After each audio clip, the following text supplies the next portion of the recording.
नमस्कार, आदर, अभिनंदन, आभार और बहुत बहुत स्वागत आप सभी का आपके अपने कार्यक्रम कानून की बात में। दर्शकों, इस कार्यक्रम में हम हमेशा जनहित, लोकहित की बात करते हैं, इसीलिए हमारी आज की चर्चा का विषय है जनहित याचिकाएं, जिसे पब्लिक इंटरेस्ट लिटिगेशन भी कहा जाता है। तो क्या होती हैं ये याचिकाएं और क्या इनका महत्व है, यही जानेंगे हमारे साथ स्टूडियो में मौजूद हमारे बेहद खास मेहमान एडवोकेट अमितोष पारिक जी से। सर, हमारे कार्यक्रम में आपका बहुत बहुत स्वागत है। क्योंकि आज हम PIL जनहित याचिकाओं के बारे में चर्चा करने वाले हैं, तो सबसे पहले हम ये चाहेंगे कि आप हमारे दर्शकों को बताएं कि आखिर ये जनहित याचिकाएं होती क्या है। बिल्कुल, जनहित याचिका जैसा एक नाम है, इस नाम में अपने आप में सर्व रूप से बताया गया है कि जो भी जन और हित से बात होगी वो जनहित याचिका में आएगी, जिसका इंग्लिश रूपांतर हम जब करते हैं तो पब्लिक इंटरेस्ट लिटिगेशन कहा जाता है। पब्लिक इंटरेस्ट लिटिगेशन इसका नाम क्यों दिया गया? आज आप देखेंगे कि न्यायालय के अंदर में दो तरह के वाद चलते हैं, या तो वो सिविल होता है या वो क्रिमिनल वाद होता है जी। तो जो भी उस सिविल वाद से ग्रसित होता है वो सिविल न्यायालय में जाता है, और जो क्रिमिनल वाद से ग्रसित होता है वो क्रिमिनल न्यायालय में जाता है। अपितु जरूरी नहीं कि हर जना पर्सन इन रेम जिसे कहा जाता है निजी तौर पे किसी न किसी चीज से ग्रस्त हो। आज हम देखेंगे कि सड़कों के ऊपर पानी की व्यवस्था, आज हम देखेंगे नगर पालिका की व्यवस्था, आज हम देखेंगे कि हमारे आस पड़ोस में हो रहे जनहित याचिकाओं से संबंधित जो इश्यूज होते हैं ये किस में जाएंगे। तो न्यायालय ने इसका एक रूप दिया, वो रूप कहला है जनहित याचिका, जिसमें जब कोई भी व्यक्ति निजी रूप से किसी भी तरीके से ग्रसित नहीं होता, अपितु देखता है कि समाज में अलग तरीके की घटनाएं हो रही है जिसको उसे न्यायालय के समक्ष लाके समाज के हित में कुछ याचिका लगानी चाहिए, वो जनहित याचिका के दायरे से न्यायालय के समक्ष प्रस्तुत होती है। सर, आपने कहा कि जो जनहित से जुड़ी हुई याचिकाएं हैं वो जनहित याचिका हुई, तो यदि हम डिफरेंशिएट करें, अंतर समझें कि आखिर निजी मामले जो हैं वो कौन से हैं और ये लोकहित, जनहित से जुड़े हुए मामले कौन से हैं, तो इनमें क्या अंतर है? जी बिल्कुल, आप जब माननीय उच्च न्यायालय के समक्ष जाते हैं या सर्वोच्च न्यायालय के समक्ष जाते हैं तो भारत के संविधान में अनुच्छेद 226 के अंतर्गत में आप राजस्थान या अन्य उच्च न्यायालयों के समक्ष जाते हैं, और अनुच्छेद 32 के अंदर में आप सर्वोच्च न्यायालय के समक्ष जाते हैं। जब हम बात करते हैं कि जनहित याचिका को इतनी क्यों बढ़ोतरी मिलती है और जनहित याचिका क्या है, तो आप ये देखेंगे कि राइट टू हेल्थ, मेरे जीने का अधिकार, अनुच्छेद 21 के अंदर में भारत ने संविधान में दिया है। पर भारत के संविधान में अनुच्छेद 21 राइट टू हेल्थ के अलावा अन्य कई बातों के ऊपर भी बात करता है, जो कि जनहित याचिकाओं के दायरे ही निकला गया है। आप ये देखेंगे कि धूम्रपान करना निषेध है सामाजिक रूप से बाहर किसी भी पब्लिक अवेयरनेस में, वो जनहित याचिका के द्वारा देन की गई। आप ये देखेंगे ताजमहल का केस, आप देखेंगे गंगा का केस, गंगा वाटर पोल्यूशन का केस, ऐसे अन्य याचिकाएं लगी जिसके अंदर में सामाजिक मुद्दों को उठाया गया, और उन सामाजिक मुद्दों के उठाने की वजह से माननीय न्यायालयों ने उसको बहुत ही सशक्ततापूर्ण तरीके से देखा और एक समाज में एक ऐसा निर्णय दिया जिससे आज आप, मैं और अन्य सभी लोग जिससे ग्रसित हो रहे थे, आज उस न्यायालय के निर्णय के अंतर्गत में आते हुए अपने हितों को और अपने अधिकारों को संपूर्ण तरीके से एंजॉय करते हैं। सर, हमने आपसे ये जाना कि जनहित याचिकाएं इसे कहते हैं जो जनता के हित से जुड़ी हुई है। ये जो मैटर है ये किसी एक आदमी का नहीं, ये हम सब का है, वही जनहित याचिकाएं हैं। तो और ऐसे कौन कौन से मैटर्स हैं जो इसके अंदर कवर किए जाते हैं? जी, आप ये देखेंगे कि प्रिजनर्स की बात होती है, अंडर ट्रायल प्रिजनर्स थे। हुसैना कारतून 1976 में एक फर्स्ट रिपोर्टेड जजमेंट आया जनहित याचिका के जरिए, जिसमें 40,000 अंडर ट्रायल प्रिजनर्स को छोड़ा गया। राइट टू स्पीडी ट्रायल, ये इसमें इनोवेट हुआ कि हर जने को स्पीडी ट्रायल का एक प्रावधान दिया गया, एक अधिकार दिया गया। आज मैं कोर्ट के समक्ष जाता हूं और मेरा जो केस है वो लंबे समय तक पेंडिंग रहता है या लंबित रहता है, जिससे मेरे अधिकारों का भी वहन हो रहा है और जिससे मुझे निर्णय तक पहुंचने में असुविधा महसूस होती है। इसलिए न्यायालय ने राइट टू स्पीडी ट्रायल एक जनहित याचिका के जरिए दिया। कोर्ट ने बोला कि जितने भी अंडर ट्रायल प्रिजनर्स हैं जिनके एविडेंस हो चुके हैं या जिनका केस हो चुका है पर लंबे समय से नहीं लग रहे हैं, उनकी एक फहरिस्त बना के उनको स्पीडी ट्रायल के जरिए फ्री किया गया। आप देखेंगे right to legal aid, right to free services legal aid, कि एक मुलजिम को भी जो किसी भी वकील को खड़ा नहीं कर सकता, जो आर्थिक रूप से असक्षम है, वो कैसे अपनी पैरवी करवाएगा। उसके अधिकारों को देखते हुए, मानव अधिकारों को देखते हुए जनहित याचिका के जरिए न्यायालय ने यह निर्णय दिया कि उसको भी right to speedy trial and right to free legal aid मिलेगा। सिर्फ मुलजिम ही नहीं, अन्य हर व्यक्ति को जो कोर्ट के समक्ष में आता है। आप प्रो बोनो, इसको अलग नाम दिया गया है प्रो बोनो केसेस, जिसको सोशल लेजिस्लेशन भी या सोशल लिटिगेशन भी कहा जाता है। आज आप ये देखेंगे कि right to food, right to shelter, right to human dignity, ये ऐसे कई उदाहरण हैं जो भारत के संविधान के अंतर्गत में रहते हुए जनहित याचिका के जायरे कोर्ट के समक्ष लगाए गए और जिसे मानव अधिकारों का ध्यान में रखते हुए न्यायालयों ने विभिन्न परिस्थितियों में अलग अलग समय पे इनके ऊपर फैसले दिए। और आज देखेंगे, आज हम हमारे अधिकारों का जब उपयोग करते हैं तो मैं बोल सकता हूं मैं खुली हवा में सांस ले सकता हूं, मैं कोर्ट से बोल सकता हूं कि मेरी right to pollution, right to free legal aid, right to clean water, right to livelihood, ये सब उसमें आते हैं। सर, एक कहावत है कि जो समाज में जितनी भी अव्यवस्था है या जितने भी गलत काम होते हैं उनको बढ़ावा इसलिए मिलता है क्योंकि जो अच्छे लोग हैं वो निष्क्रिय हैं, जो गलत लोग हैं वो सक्रिय रूप से अपना काम कर रहे हैं और जो अच्छे लोग हैं जिन्हें एक्चुअल में अपनी आवाज़ उठानी चाहिए वो नहीं उठाते हैं। तो मान लीजिए हम कुछ गलत काम होता हुआ देखते हैं या हमें लगता है कि इस चीज़ में समाज में सुधार होना चाहिए, अब हमें PIL दायर करनी है, हम कैसे कर सकते हैं? बिल्कुल, आप ये देखें कि जैसा आपने उदाहरण लिया और जैसा प्रश्न मेरे समक्ष रखा, आज एक छोटा सा उदाहरण मैं लेता हूँ कि आज कोई हाईवे निकलता है जी, उस हाईवे पे रोड के कंस्ट्रक्शन की वजह से, सड़क के कंस्ट्रक्शन की वजह से वहाँ पानी का बहराव बढ़ता है और पानी जमा हो जाता है। जो पानी जमा होने की वजह से वो आसपास के सभी कॉलोनियों में जाता है, जिससे वहाँ के रहने वाले लोगों को समस्या उत्पन्न होती है। पर इसमें अब कोर्ट के समक्ष कैसे जाए? जब आप कोर्ट के समक्ष में अगर हाईकोर्ट में जाते हैं तो article 226 of constitution of India के अंतर्गत में आप एक जनहित याचिका दायर कर सकते हैं। कोर्ट के समक्ष एक बहुत बड़ा प्रश्न आता था, वो प्रश्न ये होता था कि लोकस स्टैंडाई, जो कि एक लैटिन टर्म है। लोकस स्टैंडाई मतलब कि आप किस तरह से इस केस से या किसी भी चीज से ग्रसित है वो आपको प्रूफ करना पड़ता था। जनहित याचिका के जरिए एक पब्लिक एस्पिरेटेड सिटीजन, जो हमारे कानून के अंदर में एक टर्म दी है, वो मैं हो सकता हूं, वो आप हो सकते हैं, वो अन्य कोई भी नागरिक जो भारत का नागरिक है वो हो सकता है, वो एक जनहित याचिका दायर कर सकता है और वह ये बोल सकता है कोर्ट के समक्ष में कि इस तरह के बहाव आ रहा है जैसे पानी का, इससे लोगों को दिक्कत हो रही है। तो कोर्ट उसमें जनहित याचिका को अपने संज्ञान में लेकर उस पर जो भी उचित निर्णय होगा, चाहे वो नगर पालिका के समक्ष हो, चाहे वो किसी और म्यूनिसिपैलिटी के हो, अदर अन्य अधिकारी के लिए हो, उन सबको नोटिस करके उससे जवाब मांगता है, क्योंकि ये जनहित से संबंधित व्यवस्था है, जनहित से संबंधित समस्या है, जिसमें आप, मैं या कोई भी पब्लिक एस्पिरेटेड सिटीजन माननीय कोर्ट के समक्ष जा सकता है और जनहित याचिका दायर कर सकता है।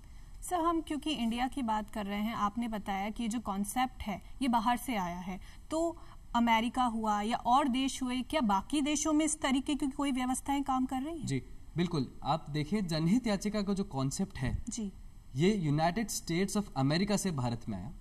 यूनाइटेड स्टेट्स ऑफ अमेरिका में बहुत प्रावधान दे रखा है कि पब्लिक के राइट्स को प्रोटेक्ट किया जाएगा, जनहित की बातें करी जाती हैं, और इसलिए वहां पे एंटी ट्रस्ट लॉ आया, एक एंटी ट्रस्ट एक्ट आया जो इस जनहित याचिका को जिसने बढ़ोतरी दी। आप यूनाइटेड किंगडम्स की बात करेंगे तो यूनाइटेड किंगडम्स के अंदर उनके सिविल प्रोसीजर में, उनके रॉयल फैमिली कोड के अंदर में और अन्य कई एक्ट के अंदर में जनहित याचिका की जैसी बातों का विवरण दिया गया है।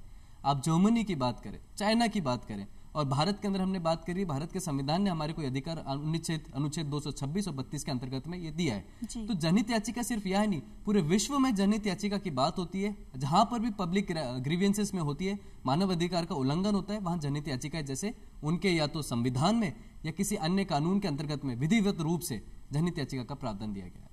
सर, क्योंकि PIL का कॉन्सेप्ट हमारे देश में लाया गया तो उसके पीछे कुछ कारण तो अवश्य रहे होंगे, कुछ उद्देश्य रहा होगा कि नहीं, जो चल रहा है उसमें कुछ बदलाव लाना जरूरी है। हमारा जो निजी मैटर होता है उसमें हम बहुत जल्दी कोर्ट के समक्ष पहुंच जाते हैं, लेकिन ये भी जरूरी है कि समाज के लिए भी सोचा जाए, और शायद यही सोच रखते हुए PIL का कॉन्सेप्ट लाया गया। आखिर क्या उद्देश्य, क्या कारण थे?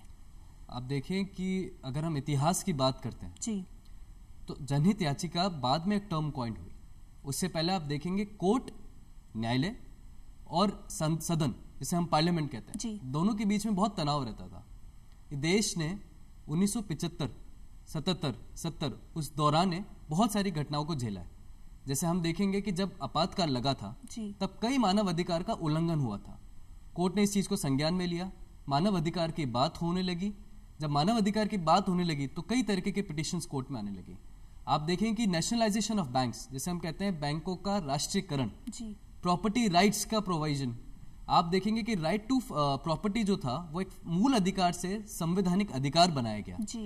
इस तरीके का इतिहास हमारे कोर्ट के लिए और हमारे सदन के लिए और भारत की भूमि के लिए रहा है, जिसने जनहित याचिका को समय रहते हुए बदलाव के साथ अपनाया गया और मानव अधिकारों की बात करते हुए कोर्ट ने बहुत सतर्क रूप से कहा कि हर मानव अधिकार का हम ध्यान रखेंगे और जरूरी नहीं है कि जब भी कोई ग्रसित हो वही कोर्ट के समक्ष है, उन बातों को भी देखना चाहिए जब कैसे जो ग्रसित न होते हुए दूसरी बातों को ध्यान में रखते हुए कोर्ट की टिप्पणी या कोर्ट के इंटरफेरेंस के लिए उत्साहित रहते हैं। उन लोगों को अधिकार दिया गया, लोकस स्टैंडर्ड के कॉन्सेप्ट को लिबरलाइज किया और माइल्ड किया गया। बाद में पब्लिक एस्पिरेटेड सिटीजन्स आगे आने लगे, मानव अधिकार की बात होने लगी, पब्लिक एस्पिरेटेड राइट्स को क्रिएट करने लगे। इस तरह से जनहित याचिका का इतिहास में लेके वर्तमान में और मुझे लगता है आने वाले भविष्य में भी आज कोर्ट, न्यायालय और हम आप जैसे लोग जो एजुकेटेड लोग हैं वो इतने सशक्त हो चुके हैं कि आज अगर हमारे आस पड़ोस में कोई घटनाएं होती है जिससे हमारे लगता है कि समाज के अंदर बदलाव आना चाहिए, आज हम कोर्ट के समक्ष जाते हैं और जनहित याचिका का भलीपूर्ण तरीके से स्वागत करते हैं। और सर, हम अपने संविधान को जब देखते हैं तो सबसे पहले जो प्रस्तावना हमारे सामने आती है उसमें कहा भी गया है कि हम भारत के लोग, we the people of India. यहाँ बात सिर्फ एक आदमी की नहीं होती है, यहाँ बात हम सब की होती है क्योंकि देश हम सब का है। ऐसे में जो आम आदमी है उसको पीआईएल से क्या फायदा हुआ? बिल्कुल, पीआईएल एक ऐसा जरिया है जिससे एक आम आदमी नहीं, हम ये देखेंगे जब आपने जो बात करी प्रीएम्बल ऑफ द कॉन्स्टिट्यूशन, वो स्टार्ट करता है we the people of India. जब हम इंडिया की बात करते हैं तो हम जब भारत को, हम एक ऐसा राष्ट्र है जो भारत को अपनी माँ कहता है जी। तो जब हम भारत को अपनी माँ कहते हैं, एक धरती के कोने को हम अपनी माँ कहते हैं, तो हम ये समझते हैं कि इस धरती के ऊपर, भूमि के ऊपर जब भी किसी का हनन या अधिकार का हनन हो रहा है और मेरी वो जानकारी में है, तो मैं एक आम आदमी होने के नाते भी अगर मैं सक्षम हूं तो मैं माननीय न्यायालय के समक्ष इस ऐसी बातों को लेके जा सकता हूं। ऐसे विभिन्न उदाहरण हुए हैं। आप हुसैन आग खातून जैसे मैंने कहा, शीला भट्ट से मैंने आपको केस बताया, आपको SP Gupta versus union of India का केस है।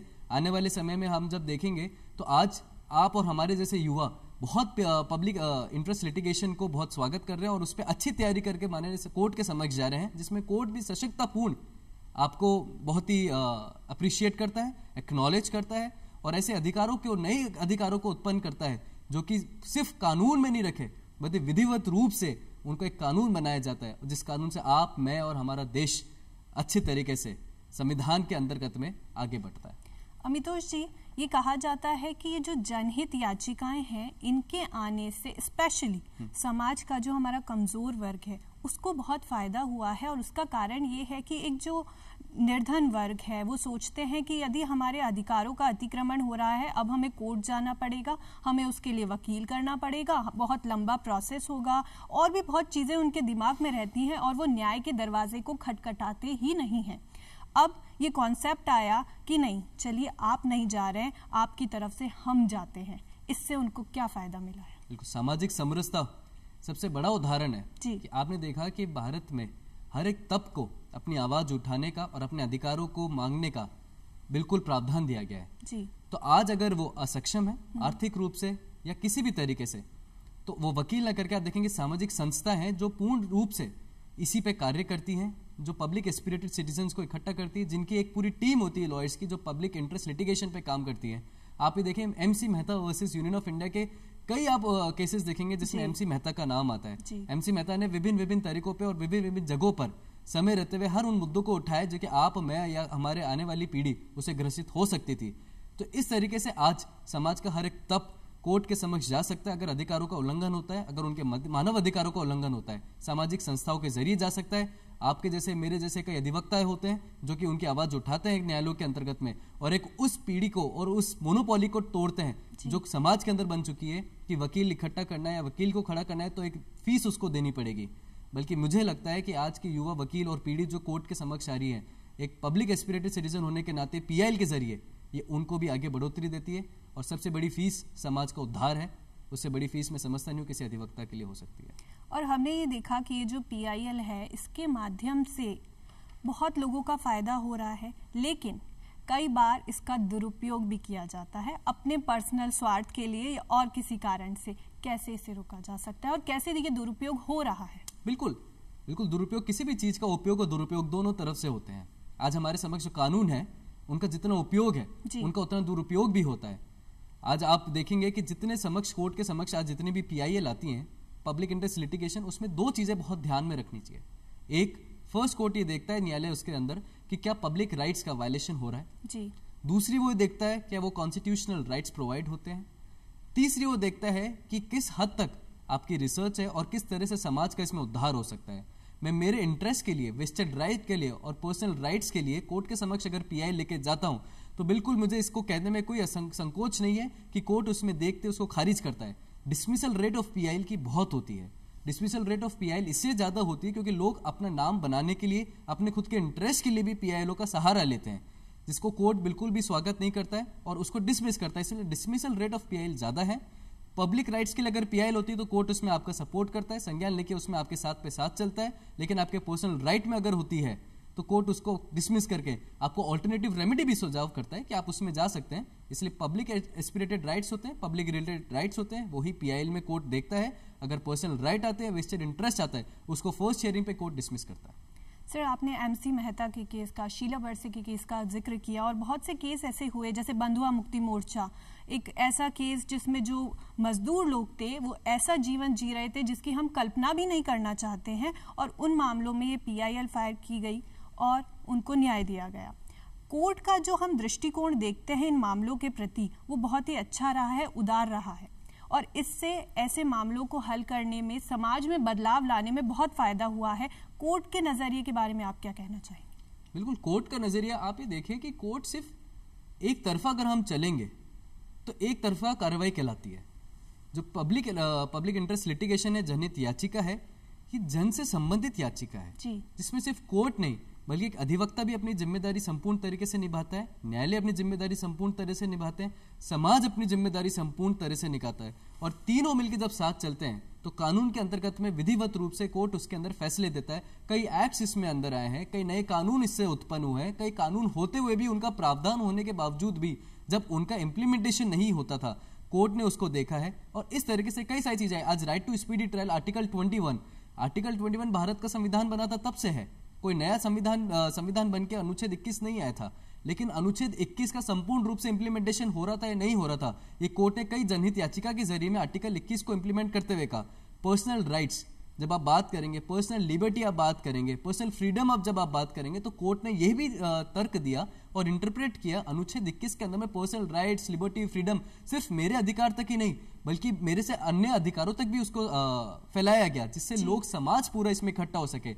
इसलिए समाज के अपनी जिम्मेदारी निभाते हुए, अधिवक्ता अपनी जिम्मेदारी निभाते हुए कोर्ट को सहयोग करता है और कोर्ट उसको विधिवत रूप से एक पीआईएल में वेलकम करता है। अमितोष जी, यदि हम आंकड़ों के बारे में बात करें कि पीआईएल का एक कॉन्सेप्ट आया, बहुत से मामले हर साल कोर्ट में आते हैं, तो आंकड़े क्या कहते हैं? कितने मामले लगभग है ना पीआईएल के रूप में दायर किए जाते हैं और उनको सुलझाया जाता है? देखिए, पेंडिंग ऑफ लिटिगेशन एक बहुत बड़ा मुद्दा आज हमारे समक्ष है।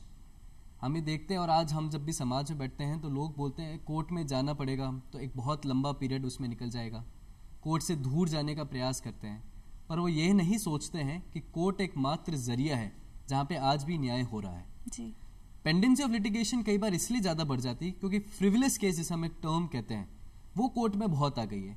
जैसे एक छोटा उदाहरण मैं देता हूँ। छोटा उदाहरण ये है कि आज आपसी तनाव इतने बढ़ चुके हैं कि जरा सी बात में लोग एफआईआर करा देते हैं, एफआईआर करा के कोर्ट के समक्ष पहुंच जाते हैं, जिसमें आपसी सुलझाव होता है। पहले वर्तमान की स्थिति खराब होती थी, पहले क्या होता था, परिवार आपस में बैठ के बातों को सुलझाते थे। अपितु आज ये होता है कि जरा सी कोई बात होती है, हम एफआईआर कराते हैं, कोर्ट के समक्ष पहुंच जाते हैं। वो फ्रिवलेस लिटिगेशन जिसे कहा जाता है, ये बहुत हो गया है। मैं मेरे अधिकार होने के बावजूद भी ज्यादा चाहता हूं और लालची बनता हूं, तो मैं झूठी एफआईआर कराता हूं। उन एफआईआर पे तफ्तीश होती है, वो कोर्ट में चली जाती है। तो पेंडेंसी ऑफ लिटिगेशन इसलिए बढ़ रहा है क्योंकि फ्रिवलेस केसेस बहुत हैं। जिन फ्रिवलेस केसेस की वजह से आज हमारे समक्ष में वो केसेस दब जाते हैं जिससे वास्तविकता में किसी समाज का उद्धार हो रहा है या किसी राइट्स का या अधिकारों का हनन हो रहा है। इसलिए आंकड़े तो वाजिब बात है, आंकड़े आज ज्यादा है, मैं मना नहीं कर रहा हूँ, इस बात में संकोच भी नहीं है मुझे। अपितु आज आप देखेंगे कि हमारी जिस तरह से नव नियुक्तियां हो रही हैं, हमारे भारत के चीफ जस्टिस ऑफ इंडिया जो आए हैं, आज आप देखेंगे चीफ जस्टिस ऑफ इंडिया एक अलग अप्रोच के साथ डाइस पे बैठते हैं। वो पेंडेंसी ऑफ केसेस को खत्म करने का प्रयास करते हैं। कोर्ट लंबे समय तक चलने लग गई है, शाम में चलती है, रात तक चलती है। वो इसलिए हो रहा है जिससे पेंडेंसी ऑफ केसेस को खत्म किया जाए, फ्रिवलेस लिटिगेशन को खत्म किया जाए और उन केसेस को ऊपर लाया जाए जिससे वास्तविकता में समाज का उद्धार हो या अधिकारों का अवहेलना हुई हो। अमितोष जी, हम भारत के लोग हैं और भारत विश्व में अपनी पहचान जिसके लिए रखता है वो है हमारे संस्कार, हमारी वैल्यूज, हमारी परंपरा, यही हमारी धरोहर है। और इसका एक उदाहरण ये है कि हमारे यहाँ पर जो नदियाँ हैं वो नदी नहीं होती है, वो माता होती है। गंगा, सरयू, ये हमारे लिए माता है और इसी से रिलेटेड केस आए हमारे कोर्ट्स के समक्ष कि जो गंगा नदी है उनसे प्रदूषण से बचाना बहुत ज़रूरी है। इसी तरीके से ताजमहल से रिलेटेड केस भी आया। इनका कितना फायदा हुआ इनके संरक्षण में? देखिए, सिर्फ गंगा एक ऐसा केस नहीं है। अभी तो जो गंगा के अंदर गंगा वाटर पोल्यूशन में केस आया था वो MC Mehta versus union of India में आया था 1987 में, और 1988 में इसको 2 पार्ट्स में बांटा गया था। 1996 में ताजमहल वाले केस का जजमेंट आया था। ये एक वो उदाहरण है और वो याचिकाएं हैं जिससे इस देश को चेताया और जताया कि हमारे समक्ष ऐसी कई व्यवस्था हैं जिससे हमारे अधिकारों का उल्लंघन हो रहा है। आप देखेंगे गंगा हमारे लिए भगवान पूजनीय होती है, हमारे लिए माता है, नदियां हमारे लिए भारत में माता है। तो क्या कोर्ट ने ये बात देखी कि जितनी भी इंडस्ट्रीज वहां पे थी उनका जो वेस्टेज था, ड्रेनेज सिस्टम था, वो सारा सीवेज उसमें वाटर में जा रहा था। Water pollution and prevention control act का दिया, एनवायरमेंट पोल्यूशन एक्ट, भारत के संविधान में अनुच्छेद 41 एवं अनुच्छेद 51 के अंदर में directive principle of state policy के अंदर में ये कहा गया कोर्ट के जरिए गंगा वाटर पोल्यूशन केस में कि सिर्फ सेंट्रल गवर्नमेंट, स्टेट गवर्नमेंट की भी ये दायित्व बनता है कि वो एनवायरमेंट को प्रोटेक्ट करें। और directive principle of state policies के अंदर में जो कि पार्ट 4 है भारत के संविधान में, उसमें यह भी कोर्ट ने टिप्पणी दी गंगा वाटर पोल्यूशन केस में कि हर व्यक्ति का ये अधिकार है और हर व्यक्ति की ये भावना होनी चाहिए कि हमें हमारे एनवायरमेंट को प्रोटेक्ट करके रखना है। ये केस लंबे तरह से हमें चला, जिसमें कई जजमेंट्स आए और कई ऑर्डर्स कोर्ट के जरिए निकले। सम्मन सबको करा गया। 2006 में इसको कोर्ट के द्वारा NGT में भेजा गया, जिसको नेशनल ग्रीन ट्रिब्यूनल कहते हैं, और उनसे रिपोर्ट मांगी गई लगातार तरीके से कि हर बार कोर्ट को वो रिपोर्ट भेजेंगे बना के कि कितना प्रोटेक्शन हो रहा है और कितना डेवलपमेंट हो रहा है। क्योंकि अधिकारों के अंदर में और पोल्यूशन एक्ट के अंदर में ये साफ तौर से लिखा हुआ है कि कोई भी इंडस्ट्री स्ट्रीम के अंदर में वेस्टेज को नहीं डंप करेंगी। ये हमारे कानून में लिखा है। जैसा मैंने आपको शुरुआत में बताया था, कानून में बातें लिखी गई हैं, उनको विधिवत रूप से अपने समाज तक जो अधिकारों का उल्लंघन हो रहा है कोर्ट तक पहुंचाना ही जनहित याचिका की देन है। और सर, जब प्रशासन लापरवाही बरतता है, जबकि ड्यूटी प्रशासन की ही है कि समाज में एक तरीके से व्यवस्थित रूप से काम हो, जब वो अपने काम में थोड़ी ढील देते हैं तब जनता जागती है और जनता को जागना ही होता है। तब उससे एक बदलाव की बयार आती है। PIL उसका एक बहुत अच्छा माध्यम है। अंत में हम चाहेंगे कि आप हमारे दर्शकों को एक संदेश दें कि किस तरीके से ये हमारे देश के लिए लाभकारी साबित हुई है और हमें इसका उपयोग ज़्यादा से ज़्यादा करना चाहिए। जी, सबसे पहली बात मैं आप सबके समक्ष लाना चाहता हूँ वो ये है कि अवेयरनेस। आज इस माध्यम से हमारे में एक अवेयरनेस आई कि सिर्फ हम हमारे निजी अधिकारों का उल्लंघन हो तभी कोर्ट के समक्ष ना जाए, अपितु हमारे आसपास या समाज का उद्धार होने के लिए भी हम कोर्ट के समक्ष जा सकते हैं। आप अनुच्छेद 226 उच्च न्यायालय के समक्ष और अनुच्छेद 32 भारत के संविधान में सर्वोच्च न्यायालय के समक्ष जनहित याचिका को लेकर जा सकते हैं। वो आपसे, मेरे से, हमारे सबसे संबंधित याचिकाएं होती हैं जिसमें हम सबके अधिकारों की बात करी गई होती है। आज हमारे अधिकार का उल्लंघन नहीं हुआ, अपितु हमारे आस पड़ोस में अधिकारों के आए दिन उल्लंघन हो रहे हैं, जिसको आप जनहित याचिका के जरिए ले जा सकते हैं और न्यायालय उसको बहुत ही सतर्कता से आपके सहयोग करते हुए अधिकार आपको प्रोवाइड करेगा और भारत के संविधान के लिए ये देश आगे बढ़ेगा। अमितोष जी, इतनी ज्ञान की बातें हमें बताने के लिए और इतनी उपयोगी बातें हमारे दर्शकों के साथ साझा करने के लिए, अपना अमूल्य समय देने के लिए आपको बहुत बहुत धन्यवाद। तो दर्शकों, आज की इस चर्चा के बाद हम ये कह सकते हैं कि हमने बहुत सारी जानकारियां आज इकट्ठी करी, लेकिन सिर्फ जानकारी लेने से कुछ नहीं होगा, जिम्मेदारी भी तो लेनी होगी ना। एक समय वो था जब भारत गुलामी की बेड़ियों में जकड़ा हुआ था और सिर्फ एक चीज जो हमें चाहिए थी वो थी आज़ादी। वो आज़ादी जिसके लिए महात्मा गांधी, सरदार पटेल ने न जाने कितनी यात्राएं करी, लोगों को अपने साथ जोड़ा। महारानी लक्ष्मीबाई, मंगल पांडे जैसे न जाने कितने लोगों ने अपने प्राण न्यौछावर कर दिए। भगत सिंह से जब उनकी माँ ने शादी के लिए कहा तो उन्होंने कहा, नहीं माँ, मुझे किसी लड़की से शादी नहीं करनी, आज़ादी ही मेरी दुल्हन है। तो उन्होंने हमारे लिए इतना किया, तो आज हमारा भी ये कर्तव्य है, हमारी भी ड्यूटी है कि समाज से जुड़े भाव, समाज में बदलाव लाने, सुधार लाने जैसे भाव हमारे मन में भी आए।